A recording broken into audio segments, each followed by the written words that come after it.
duties in the East End of London.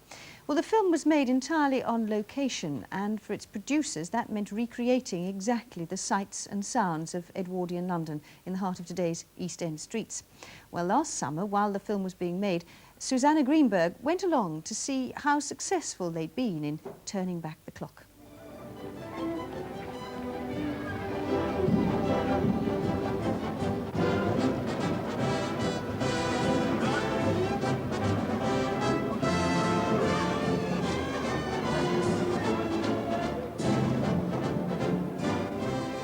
It's all part of a filmmaker's fantasy. Ezra Street has been transformed. The designers, set dressers and prop men have moved in to recapture its murky past down to the last loving detail. What was a derelict builder's yard now boasts fiberglass pavements, hollow shop fronts and all the colourful trappings of turn-of-the-century London. The man who dreamed it all up is Michael Palin, star of Monty Python and Ripping Yarns. As writer and co-producer, he also plays the starring role as Charles Winthrop Fortescue, a fresh-faced young cleric who, after 10 years' devoted missionary work in darkest Africa, is summoned back to England to begin a moral revival among the ladies of the night. Well, I am a worker priest, and I have a mission down here for fallen women. And some of them fallen from a great height and need an awful lot of work to repair them, and so I have to be available at all times to do not only moral but physical advice as well. The missionary's enthusiasm for his work soon gets him entangled with the passionate temptress Lady Ames, played by Maggie Smith.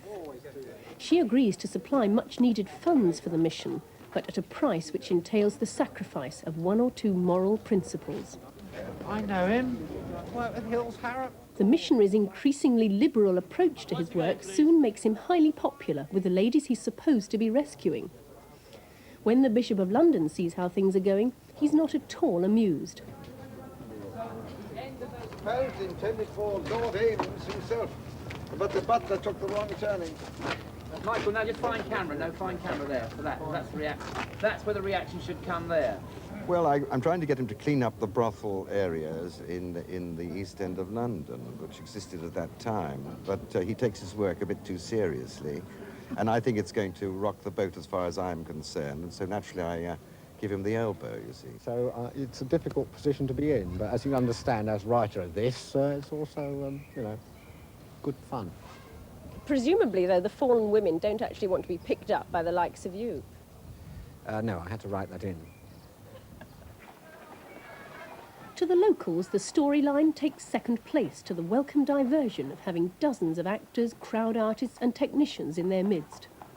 The film's preoccupation with the moral tone of the period goes largely unnoticed. The older generation, though, loyally defend their street's reputation. No, I'm not protecting my own area. No prostitutes round here, mate. All down Stepney, none round here. Not as far as I know, and I'm 74 now. And all legally married we was. Didn't live with one another like they do today.